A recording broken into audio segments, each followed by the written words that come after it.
हा कोणाला हा तुला आणायची कधी आणायची आजच उद्या आणली तर जमल का नाही हा कधी पाहिजे आजच बायको मला रडायला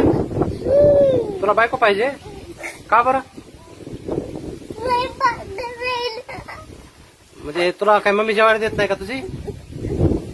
कोण देत नाही काय कोणीच देत नाही काय देत नाही अच्छा कोणी जेवायला देत नाही म्हणून काय करायचंय म्हणून बायको आणायची का बर बर मग बायको आणल्यावर काय करेल म्हणून आणायची का बर बर बर बर कधी आणायची आजच का उद्या परवा आणली तर जमल का नको